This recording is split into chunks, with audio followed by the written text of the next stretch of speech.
वाला भाई जुटल बनी लोग, सबके स्वागत, सबके प्रणाम। चढ़ते फगुन नया तसलिया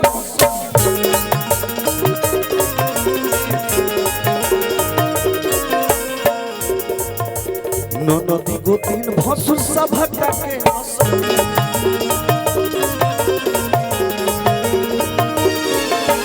चढ़ते फगुन नया तसलिया नदी गोतीन भसुर। अरे तो कोयली पिचुकारी पूजा खोलिए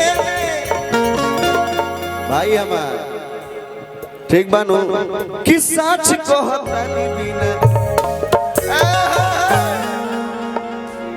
कि चाहे डाला रंग भौजी चाहे डाला पानी कि सच कहतानी कि कोयली पिचुकारी पूजा खोलिए।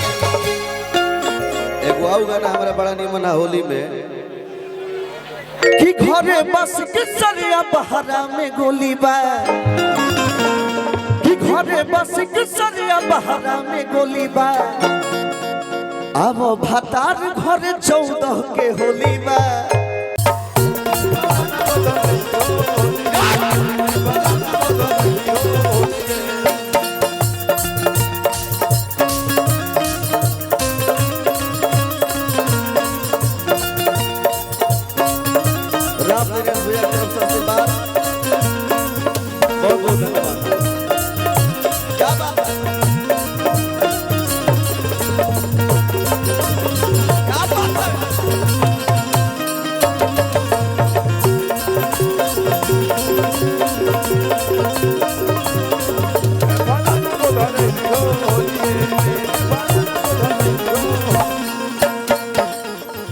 छोटे बाबा गाल रमले अमित जी जो बना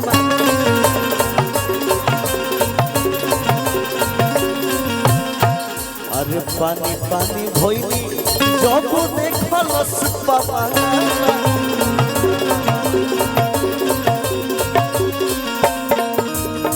अरे छोटे बाबा गाल रमले रमा गया जो बना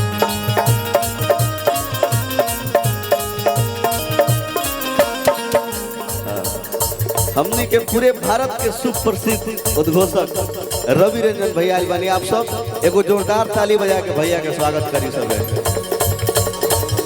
क्या बात है, हाला को के तनसा ताली बजा के राम दिनेश भैया।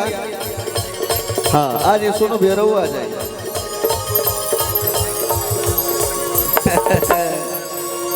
क्या बात है, एगो हाला को के ताली बजा के फिर बाद दी सब बाकी सब के हो गई।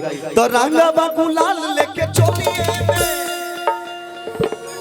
समझ गया चाचा भैया। बाकी लोग भी कलाकार बा। हम चाहता नहीं कि हमारे गीत के ये लास्ट दौर बा। आप सब हाथ उठा के अब भाई के जोरदार ताली बजा कर आशीर्वाद दे। अब म्यूजिक के साथ एकदम भाई तन हाथ उठाने से मनोजुवक भाई कि रंगा बाबू लाल लेके चोलिए